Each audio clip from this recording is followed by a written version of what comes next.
Yeah. I messed up my camera with my antics. Oh no. Oh, There we is that go. better? Yes. You can see the pile though. Don't tell people. Oh,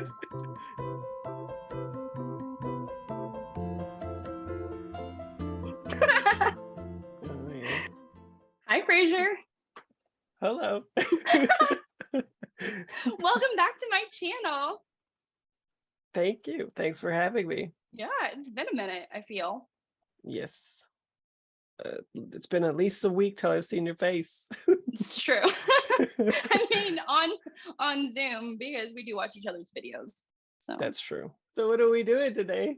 Okay, we are doing tops and flops, which we have done once before on your channel, and I will leave that linked down below. I cannot stop laughing. We're not Okay. naming it something else?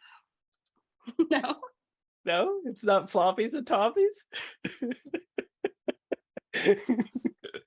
I will amend it to toppies and floppies.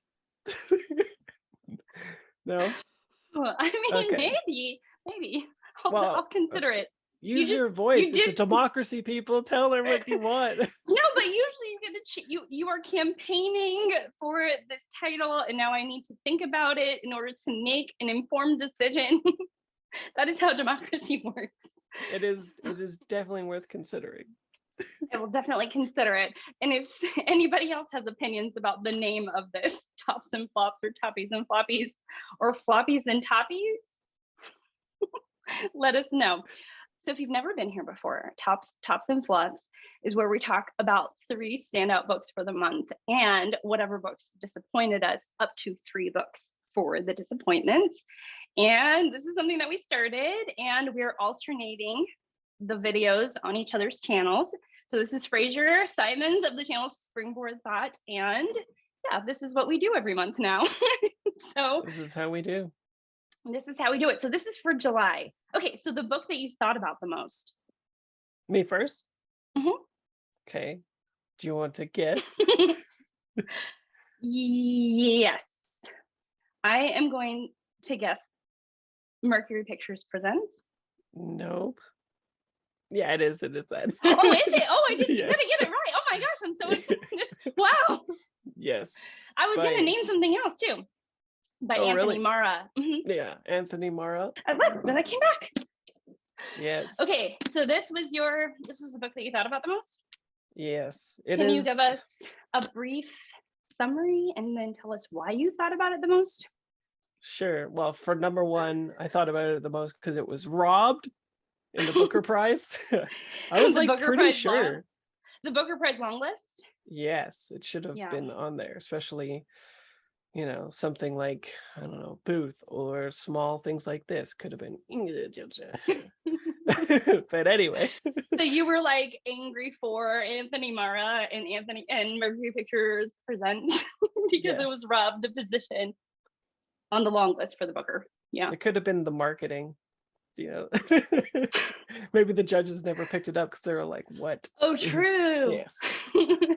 But that's true.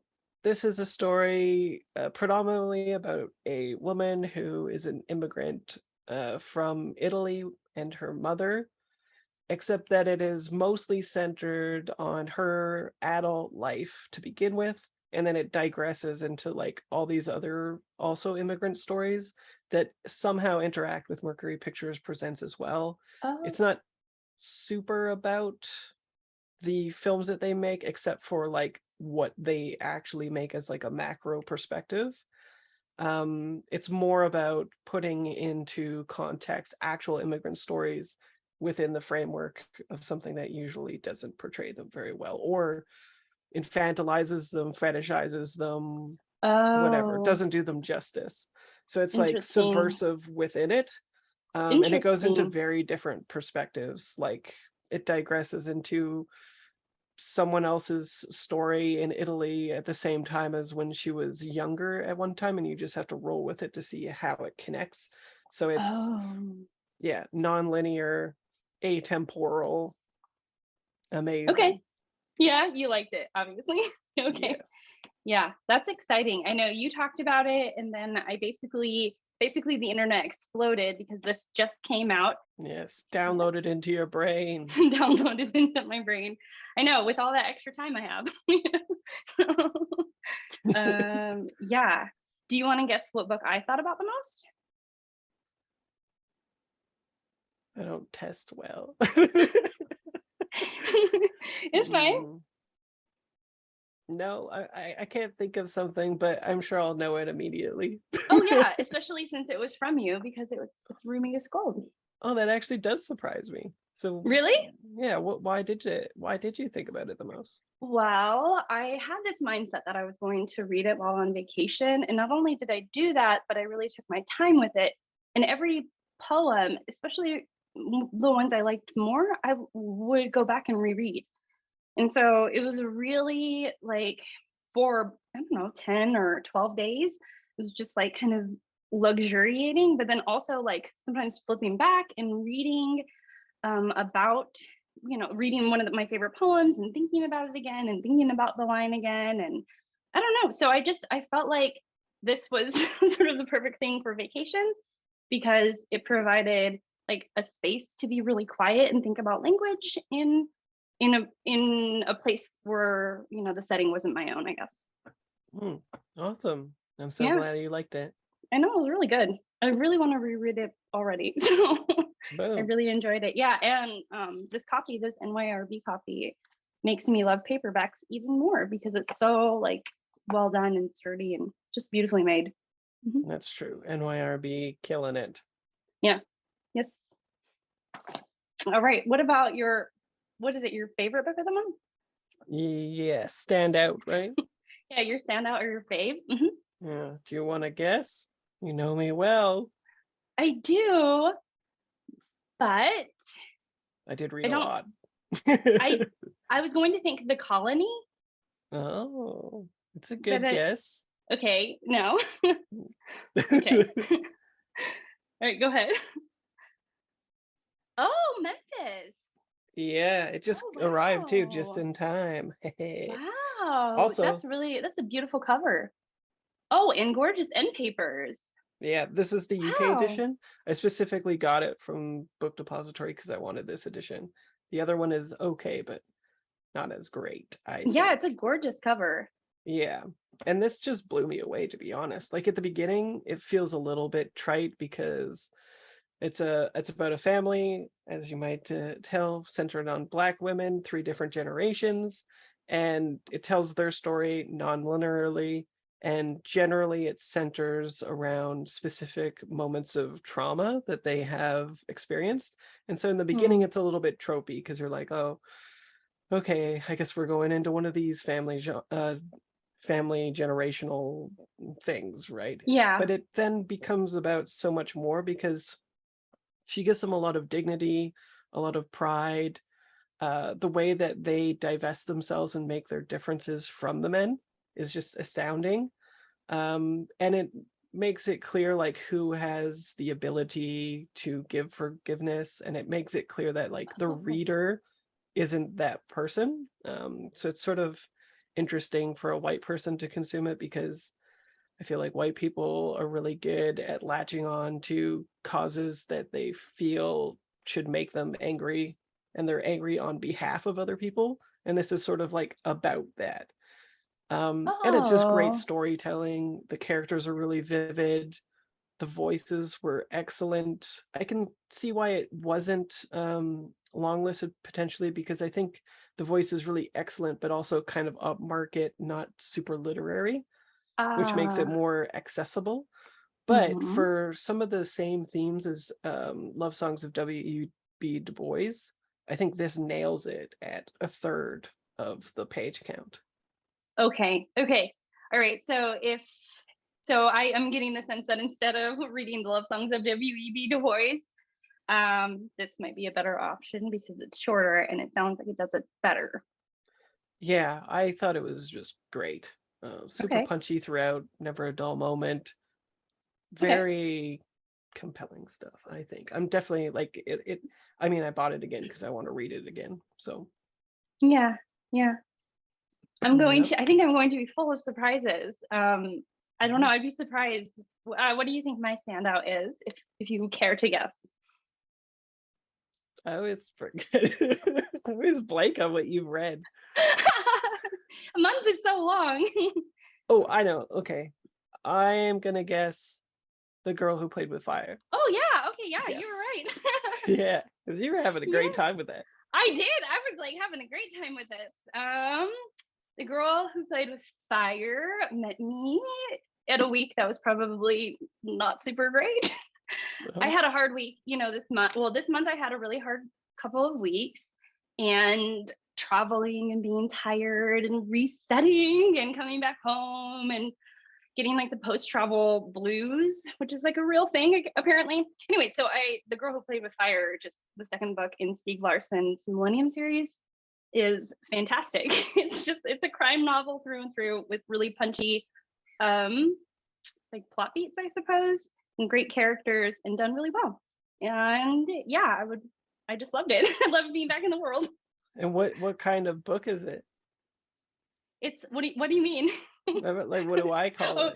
I don't know. Was it up market? No. I was thinking like girls who hurt boys who hurt girls, right? Yeah, that line was in there, girls, because they were like, Lisbeth is someone who hurts guys who hurts girls, and I was like, oh. Yep. Yeah, and like getting to know Lisbeth Salander better was great. And I feel like when you get to a 3-book series, which this ostensibly is a 3-book series, I mean, there's more, but not written by the original author. Yeah. And so I think when you get into the middle, you have this sense that maybe it's going to be a slog, because that's kind of what happens for middle books. And this was absolutely not. I thought this was better than the first. Really? I mean, I don't know, because like I feel like there is a lot of mystery surrounding Lisbeth, and usually I don't get super invested into characters, but I got really invested in her, in the revealing of like her background and her story and like who she is and why she is the way that she is, was really satisfying in a way that the first book just didn't have from a character point of view. Yeah, her competency really shows through in that book. This one? Yeah. Lisbeth's? Yeah, like in the first one, you're like, oh, okay, so she's pretty, she's just getting under the thumb, basically, or out from under the thumb of like the government and other men and stuff. And in this one, she's just like next leveling it, Yeah, people are just I think like smooth brains compared to her. yeah, and like I think you also just get the sense of how tough she is and how meticulous she is. But in making her meticulous, you can appreciate the author, because he imagined to create a character that was so multifaceted and then like also just gave you a lot of intrigue and a lot going for her, especially since I am a character-driven reader. So this makes sense to me as to why I like this so much. Yeah, that's why people have that theory that his wife helped him write the books without any acknowledgement. Actually, I thought that too when I was reading it, because the voice sometimes feels extremely feminist. And not that men can't have a feminist voice, but there's just the outlook on the world seems extremely sympathetic for women who aren't built to be very large and maybe are seen a certain way. And yeah, it's really interesting, a really fascinating perspective. We're moving on. Classic, your favorite classic. Classic, I have it here. Okay. And it's gonna shake the world. Okay, do you want me to guess? Yeah, guess. Yeah. Is it Pride and Prejudice? No. What is it then? Cool. Pride and Prejudice was great, but if I hadn't, I mean, nothing can supplant this, to be honest. It's another modern classic, a little bit of a cheat. Okay. Oh. Yeah, it's just was an incredible end to an incredible series. It's definitely a modern classic. Like there's people can't really come close to it, to be honest. Okay. Like I haven't read that. What did I didn't know you read this month. No? I don't think so. Maybe I did. Oh, well, it would have been like literally a 14-hour period. Okay. So what is this? Elena Ferrante is the story of the lost child. Yeah, the fourth book in the Neapolitan series. And again, it acts as a very good sort of duology set with the book prior to it, where they counterpoint at one another. But it really brings home a lot of the themes. There's a really snappy, nobody could kind of see it sort of ending. It talks a lot about literature, autofiction, what it can and cannot do, or what it's good at, basically. A lot of stark realities, a lot of attention paid to the neighborhood. She sort of returns to the neighborhood that the first book is started in, where when she was growing up with her best friend. And then that's a similar contrast that happens. There's a lot about the patriarchy, about power structures, trying to transgress the power structures. Oh, it's just so good. And then the voice is just, it's just the good place. It's just, It's the good place. It's the good place for sad literature. Okay. Yeah. I have the first 3 in this series, so I don't have that one. How about you? Favorite classic? Is it Pride and Prejudice? Yeah, I thought so. Yep. Yeah, We it was amazing. twinsies. We were almost, well, you were like, I feel like it just left your brain, made no imprint. No. You were like, oh yeah, there was Pride and Prejudice. No, it was close. If it wasn't a modern classic. And Ferrante is just, she's your girl. Yeah, nothing can beat it. Like every time I start a book of hers, I literally cannot do anything else. Like I can't work, I can't sleep, can't eat. I just need to know what happens next. So yeah, she casts a spell over the Fraser. Yes. And then you reemerge as yes, the real Fraser. I can't say I quite had that experience with Jane Austen. Oh, you wanted to eat and sleep? Weird. I kind of had to, because we read this over several days, otherwise I might have died. I didn't. I'm not trying to be hyperbolic or anything, but if I didn't eat or drink for like 6 or 7 days, I mean, that could be a problem. But yeah, so if you don't know about Pride and Prejudice, I don't really want to summarize it, but that's all right. This is a story of the Bennet family, and they're living in Regency times, and they don't have a lot of money, and so they're trying to marry all their daughters off to rich people. And in comes Mr. Darcy, super wealthy, and the rest of the book, there is some witty and sharp dialogue between him and Elizabeth Bennet, one of the Bennet girls. That's fantastic. She's so poised and has her own viewpoint on the world. And then there's Mr. Darcy, and you're like, is he a bad guy? Is he a good guy? I never thought those things, because I feel like I have always known Mr. Darcy as a very specific character, even in the public consciousness. So even before I experienced anything with Pride and Prejudice, I knew how to think about him. So it was really weird reading this with you, because you were like, is Mr. Darcy a bad guy? And I was like, what are you talking about? But it was really like, it was douchey cool. in the beginning. It was cool. Yeah, I mean, yeah, but I didn't really pick up on that, because I feel like even since I was a child, it was like, you're supposed to have heart eyes for Mr. Darcy. Oh. So even when he was being a douche or a jerk, it's just like, I would just be like, no, he's just guarding himself and his emotions. You make up an excuse because you know that you're supposed to love him. Oh, for me, my touchstone is You've Got Mail, and I was kind of like, is You've Got Mail a retelling of Pride and Prejudice? And I was like, kind of, like Fox is kind of Darcy-ish, right? Where they're like, will they, won't they? And this is the progenitor of that, right? Yeah, and I mean, there's also like, if there are readers out there that believe that Jane Austen's 6 novels is the basis for the entire romance genre that exists. So this is just so perfectly plotted, so well done. It was just a fascinating reread for me, and I liked it even more this time around than I did the first time, which was like 8 years ago or something. And the voice is like far more intelligent than what I was expecting too. Really? No. Oh, okay. Yeah. That was surprising to me. Yeah, she's smart. She's a smart gal. And last year Wait, what? Yeah. Wait, what? Last year I read the biography of Jane Austen, and that was really fascinating as well. So did it help inform a lot of that? Yes. Yes, Yeah. it did. Yeah. Absolutely. And it helped me connect with her on a different level. I forgot about our flops because mine is like flop-ish. So Oh yeah. wait, what did you say though? You're so kind. It's always I'm so hard for you to kind. find, well, it's always hard for you to find flops. Or perhaps floppies. So should I go first then? Yeah, I think I know which one of them is. Oh, guess. The I forget what it's called. The first announcement on the Booker, what is that Booker book that you DNF with the anthropomorphized? Oh, Glory. Yeah, Glory. There you go. Glory is not a flop because I felt like I accept the central conceit of it, so I couldn't, in good conscience, pan it. Okay. Well, then what is one of your flops? You probably will guess this one at some point. Swimmers by Julie Otsuka. Oh yeah. Yeah, this book pissed me right off.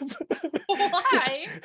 This is the one where, first of all, it has a chorus of people at the beginning, which I like typically, like and it's in the context of all these people that go to a public pool and they swim, and swimmers.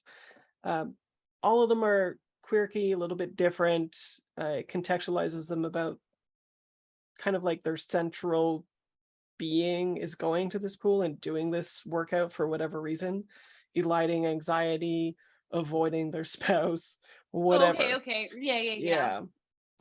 It was interesting but overlong, even as how short it was, and then it transitions into the part that pissed me off, which was it goes into the part of an old person, a grandmother, and it's using second person voice to tell the reader that there's somebody who knew the grandmother, I think a granddaughter maybe, and projecting the emotions and the thoughts and the feelings about that granddaughter onto somebody who has dementia and is losing the memories of that person.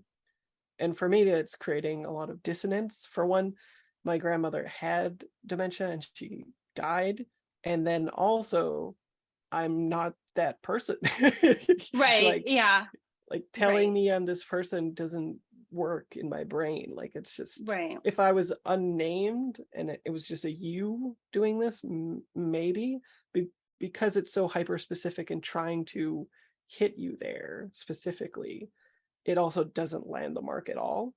And so it just made me really angry and gimmicky feeling, and I just DNF'd it, and I was like, no. And that's the part where I didn't accept the central conceit because it was flawed and bad. Okay. Yeah.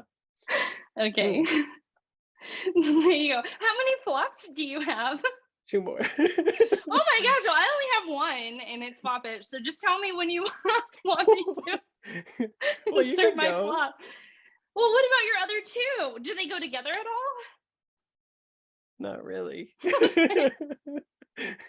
Should I do another one real quick then? Okay, go do another one. I don't know. I forget which ones you truly didn't like. Oh, Meditations by Marcus Aurelius? That's one of them. Is that another one?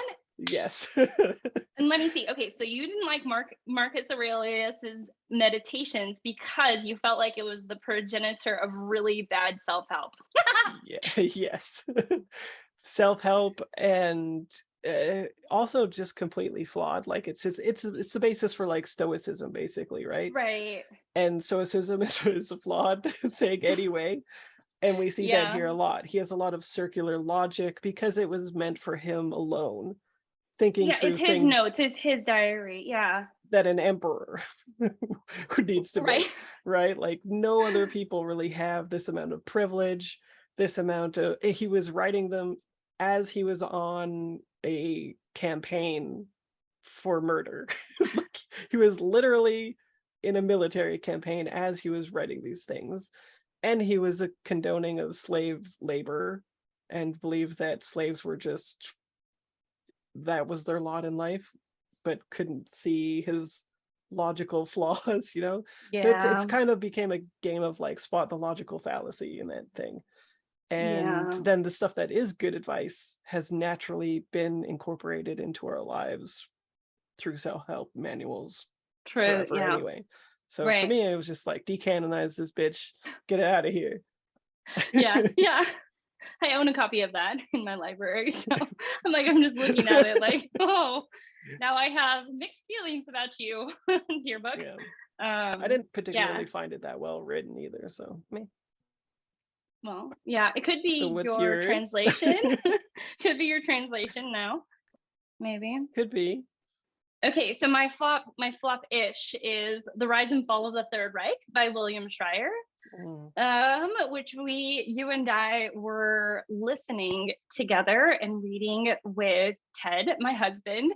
And it was kind of this idea that sort of morphed into, all of a sudden we're reading this like tome about like Germany during World War II. And it's a nonfiction book, and it's a report, a very reporty type thing. So what happened was that Ted got things shifted at work for him, and he was like, I don't know if I want to finish that. And so I was asked the question, well, I mean, I could ask myself the question, do I want to finish this? And the answer is not really. The thing is that I don't mind spending some time during the week, like if I spent an hour listening during the week. But right now my children are in school and my life isn't really set up to where I'm like, I'm going to spare an hour a week to this book. And so what's happening is just that it's just kind of sitting in the background, and I'm not really paying attention to it. And it's not asking me to come back. Like the book is not compelling me to come back. Yeah. So that is why it's a flop. Agree. You too, huh? Yeah, I'll get to it whenever, because I just want to know the information, but I'm not like, whoa, this is so well told or anything like that, or even that compelling. And it's dated in some ways, and it's focusing on aspects of World War II that I'm not necessarily interested in. So yeah, all of that added up together. I'm like, and so anyways, what about you? What's your last flop? A very quick one, Emergency by Daisy Hildyard. I DNF this. It's a post-pastoral or modern pastoral work that came out recently. People thought it might be eligible, or it is eligible, but they thought it might be longlisted for the Booker. So it was part of your Booker reading project? Sorry, I didn't mean to interrupt. Go ahead. And it was just super boring. Nothing happened ever, which I guess is what pastoral is. I found out I didn't like pastoral. Yeah, like she just runs around in the field. Some people are kind of mean to her at school. There's no plot. There's not really any character work. She's just looking at stuff around the property. Sometimes it's like a little bit of dark because it's meta, because we know the author is telling us the story about her past, recontextualizing it under COVID. But it was still pastoral, nothing happening stuff. So I was just like, oh, brutal. Yeah, I made it 25% into it or something. And then I was just like, pull the chute. Okay. Ripcord. Okay. Well, yeah, basically whenever you dislike a book, I feel like you're saving several people hours and hours and hours of their time rather. Yeah, so it's always helpful. Yeah. I live to serve. You live to serve. Isn't that what we're doing on here? Giving the people what they want. Yes. Yeah. Yeah, we're giving them the floppies and the toppies. Oh my gosh. I think that is our signal that we need to go. So yeah. Well, thanks for coming and hanging out with me. Yeah, I will see you next time. Yep. I don't even know what next time is. I think we might be doing a tag together soon. We'll be doing something. Pay attention to us. Yeah. Okay. Bye. Bye.